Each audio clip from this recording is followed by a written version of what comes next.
Hello guys, welcome back to my channel. Key does it all. If you are new here, I am Key. Thank you for tuning in with me today.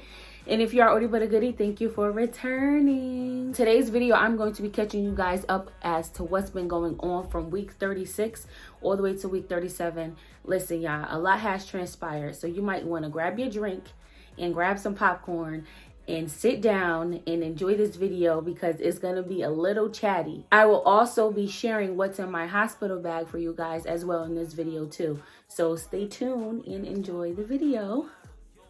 Okay, so let's start with week 36. Guys, week 36 was a mess for me. Now, from the last time that I spoke to you guys, I was telling you guys that I was having early labor symptoms. I went to the hospital twice since back to back in week 36, and I've been having contractions, and I was having contractions and they were 3 to 5 minutes apart, and they'll space out to like 7 to 8 minutes. I've already dilated 3 centimeters and I am 80% effaced, but they kept sending me home. I don't know why. They kept telling me that, oh, you're not in labor because there's no cervical change within the hour that they checked me and the day apart that they checked me as well, because I went on a Thursday and I went on a Friday and they said nothing was happening. There was no cervical change. I remained 3 centimeters in 80% effaced. That's where I am and that's where I was. So they sent me home. They did not try to stop my labor and they did not try to progress my labor. At that point, they told me that there's nothing that we can do. We just got to see what your body's going to do on its own. And we waited, right? And we are waiting. I go home. I'm drinking water. I've been drinking water throughout this whole pregnancy. You guys know that because I told you guys I'm pretty much a fish. And that is true. I can take in a gallon of water a day. And sometimes I feel like I drink more than a gallon because I'm always still thirsty after that. So I'm drinking the water. They asked me, are you drinking water? Yes. How much are you drinking? A gallon of water. I even filled up these little, I wish I had a bottle to show you. I don't have one on hand, but these Polar Spring bottles, the sports kind. And I've been drinking those. I was drinking like 3 or 4 of those back to back on top of all the water that I ingest, period. So I'm like, it can't be dehydration, right? And I'm like, it can't be anything else. My body is trying to have this baby early. So let my body do what it's supposed to do. Now, I get all the risks and stuff that happens when you go before your term. And I understand that. And I want what's best for this baby. However, I do not like being in pain. I do not like feeling uncomfortable. And that's what I was. I was in pain and I was uncomfortable. I think I know when I'm in labor, and I think I know when I'm having contractions because this is baby number 5. So this isn't my first rodeo. And y'all, when I tell y'all I was having contractions, they just weren't cervical changing, which was frustrating because I'm contracting like crazy, but they're not long enough and they're not strong enough for them to change my cervix, but they're consistent. What do? I went home again Friday night, and this is after they monitored me for maybe like 3 to 4 hours. I didn't end up leaving the hospital till like 10 o'clock that night. Yeah, 10 o'clock that night on Friday. And I was just so devastated. I was in distraught. I was disappointed. I was frustrated because what is causing my body to do this? If I'm not in actual labor where it's cervical changing, because that's what they consider labor when your cervix is changing, what is happening to me? What is going on? So they're trying to give me all these excuses like, oh, you can have a UTI. They check for UTI. You're dehydrated. Let's give you fluids in IV. And they gave me the fluids in the IV but it only brought my contractions on stronger.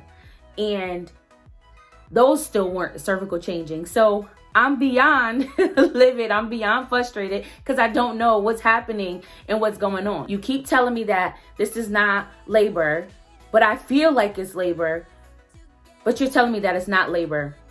I don't understand. So you send me home. And then when I got home, I had the most horrible contractions ever. And my husband was just like, I feel so bad. There's nothing I can do for you. They tell you to take Tylenol, take a Benadryl so you can get some rest, because I wasn't sleeping at night because the contractions were waking me up in the middle of the night. And if you know me personally, I have a very high tolerance for pain. So I can look like I'm comfortable and I'm extremely uncomfortable. But my husband knows me. So he's like, I know there's something going on with you, babe. I don't know what it is. I'm frustrated with you just as much as you're frustrated. So let's see what we can do. I tried my best to wait till it was a safe time. I got a consent from my doctor where they were telling me that it's okay to try to safely, naturally induce yourself. So I decided to look up some things on YouTube. There's so much information out there to how to naturally induce yourself. So I just started looking up some stuff on YouTube, and like there's like mother's brew. Not the mother's brew, sorry, midwife's brew. There's just plain castor oil. There is just all these types of exercises and bouncing on the ball, and it's just so many things. But it's like, if your body is not exactly ready for you to have the baby, none of these things will work, right? So I didn't know, and I don't know exactly what's happening because these contractions are still coming. So I go and I buy a ball, and I'm bouncing on the ball, and with activity, these contractions start picking up. And they keep coming and they're picking up. And I'm like, nope, I'm not going to call the hospital until I know that they've been consistent for 2 hours. They're 3 to 5 minutes apart and they're lasting a minute. Like, I need them to pick up. So we get an hour down and they're consistent. And then we start working into that 2 hour, and then they start spacing out. And then they say, if you're laying down and you're having them, try to drink some water and then get up and move around. And I'm very active. So, I have a 1-year-old and other children. So I'm very, very active. So I would get up and they would come more and they would intensify. So I'm like, okay, so something is happening. My body is trying to do something. But is it cervical changing? We're not calling the doctor. We're not going to any more hospitals because I've been there twice at this point and nothing seems to be happening enough for them to keep me. So we're not wasting any more money on valet. We're going to wait. So I programmed my mind to say, and this is probably horrible, but I programmed my mind to say, it's nothing until it's something. I'm not going to stress my husband out because he has to work. So I can't keep telling him to take these days off of work, for false labor, because that's what it seems like it is. It's false labor. But then I'm not really sure because I'm having contractions. And they say if you're having Braxton Hicks is just a tightening feeling.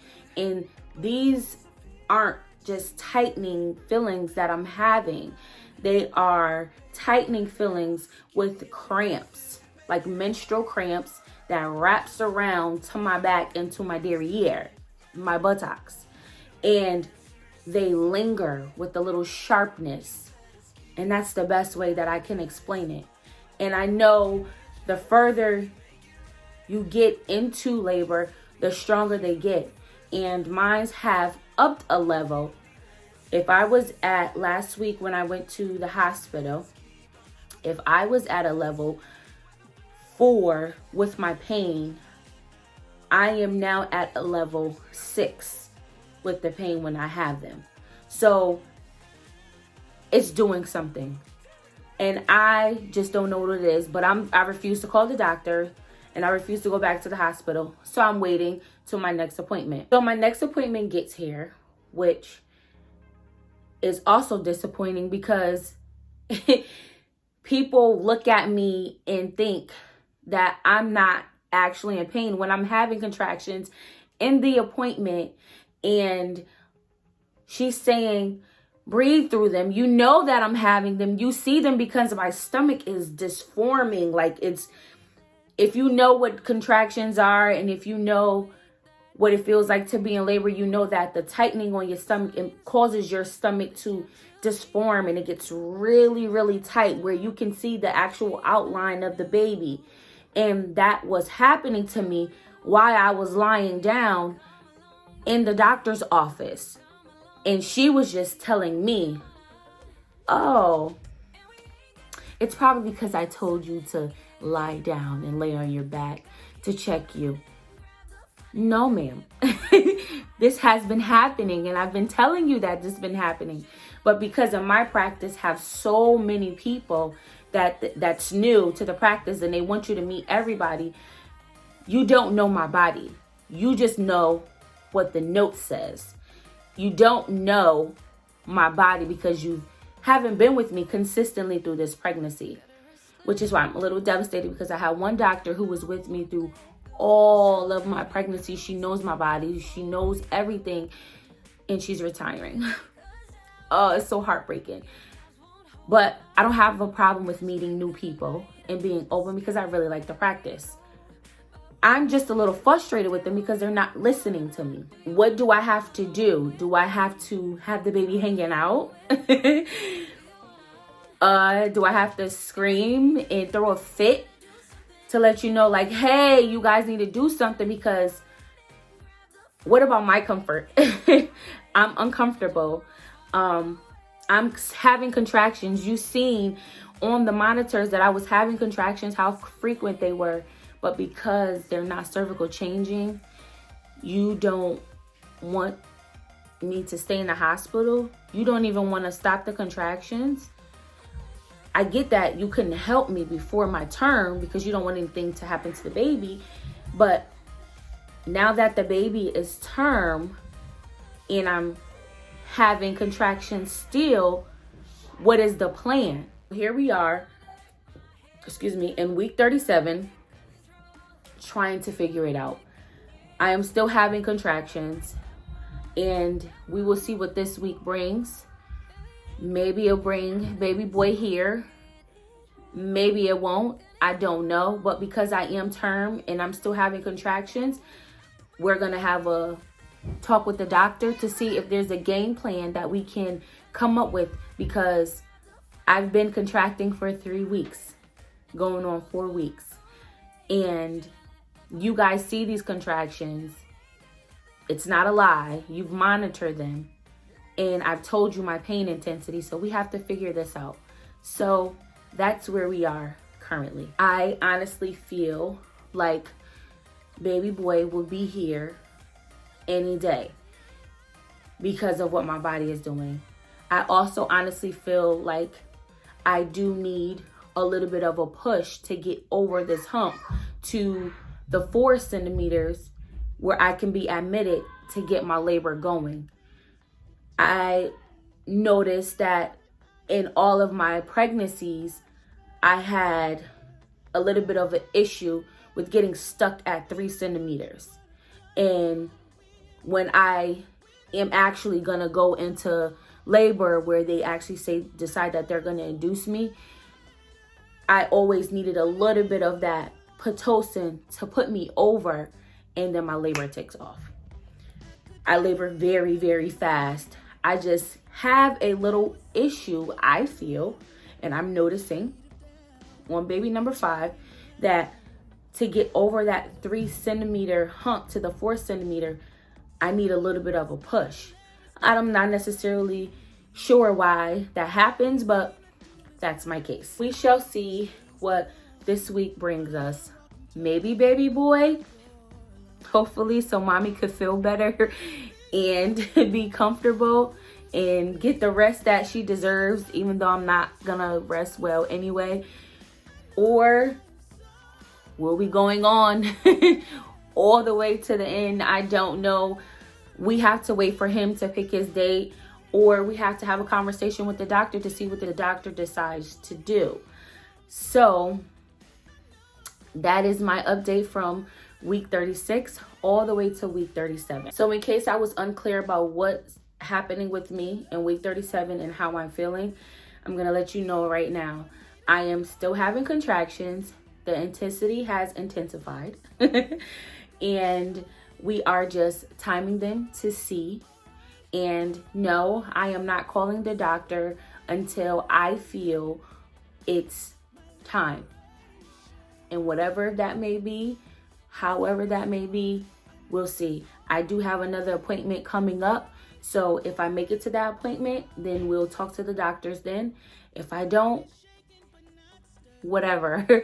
Either way, it's going to be beneficial for me and the baby. So we're going to figure it all out. So yes, I am still pregnant. He is not here yet. I will not leave you guys out the loop. But we are preparing for him. So let's get into what I'm bringing to the hospital for me and baby. If you guys have followed me through my last pregnancy with Jackson, I am using the same hospital bag that I used with him. And this is just a simple bag that I got from Walmart that I just take my stuff and I just throw it in. It's a nice weekender bag, inexpensive, and it holds everything that I need. So what's in this bag, I'm going to tell you guys. But before I do that, I wanted to let you guys know that I am being a minimalist because I know exactly what I'm going to use and what I'm not going to use in the hospital. I'm not going to waste your time with bringing a whole bunch of stuff that I'm never going to get to. So first is I do prefer using the hospital things. I prefer their gowns. This time around, I am going to use their mesh underwear, and their pads. Simply because I could not find the Depends, because I would love to use those, but I could not find the Depends in my size, and I'm a little thickum, so I needed to be comfortable and not cutting off my circulation. So that's why I didn't use Depends this time. But I did get some pads for when I come home, and I can use for when I'm at home. Okay, first, so this bag is gonna be on the side. If you hear anything fall, that's because I'm struggling. Now, I didn't bring these last time, and this is a belly band. And I was going to bring it last time, but I think I forgot. So it's just simple a belly band, to postpartum belly band, to bring you back in, make you feel comfortable after baby gets here, because once you push out the baby, you can be a little empty feeling because you're so used to having a belly full, for lack of better terms. So I have that one, and I also have the shape thing that a lot of everybody that didn't make sense, that a lot of people are wearing. And it's the long, and I don't want to unravel this, but this is the long thing that wraps around you, like, and then you pull it, and it's supposed to go from your waist all the way up to your back to kind of like shape you, but more comfortably. I got this as well because I didn't know if I would use that. And then I'll do me first, then I'll do baby boy. So I have for my going home outfit, like I told you guys, I am only wearing the hospital stuff. I prefer to mess up their things versus them messing up my things. So that's what I'm doing. I have a pair of leggings that I don't need to stretch out. I have a t-shirt, And I have some of my maternity underwear that I'm not going to show you. I have a maternity bra, my nursing bra that I'm not going to open as well. And that is what I'll be wearing home or going home and entering the hospital. I already been wearing the nursing bra, so whenever he decided to come, I'll have a nursing bra on. This is just a clean one for me to come home in. And that is my going home outfit. Now I have 2 toiletry bags. So this one is going to hold my chargers. And right now I have a little Android charger in here right now that I don't use every day to be able to charge my speaker. I have a speaker that I'm gonna bring, well, my husband's gonna bring. And I also have some slippers. I didn't do this last time, but I am gonna do it this time because I realized that walking on the floor in the grip socks and then getting in the bed is kind of like nasty. So we're gonna wear slippers this time. Also, in my larger toiletry bag, it's like one of these little makeup bag thingies, I have, let's see what's in here. I have my washing stuff. So right here is, and I'm not gonna pull all of this out. Maybe I should. Okay. So I just have it so organized. I have some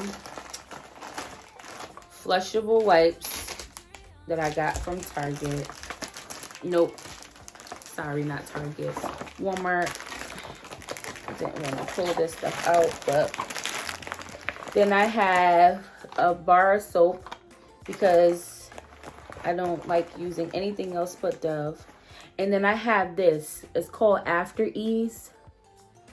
Now, I didn't use this with Jackson, but I want to try it because I forgot that I had it with Jackson, so I didn't get a chance to use it. But it's supposed to ease the cramps for after birth breastfeeding. So they say the more kids you have, the more crampy you get. So I just wanted to try it. I'm not necessarily sure if it'll work, but I just wanted to try that. Okay, and then I have some mouthwash. And then some toothpaste.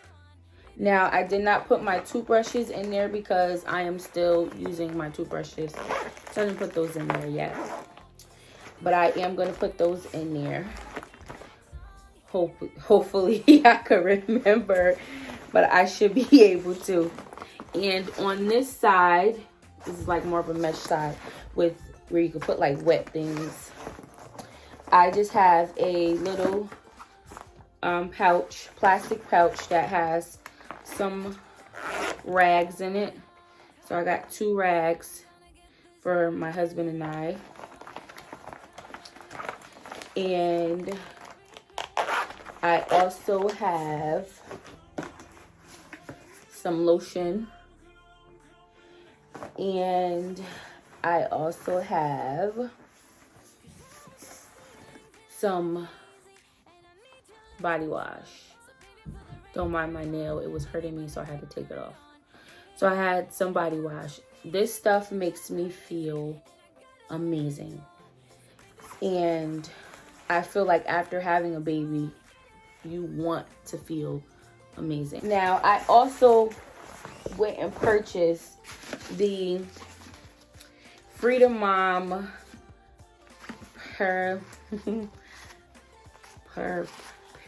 perineal bottle.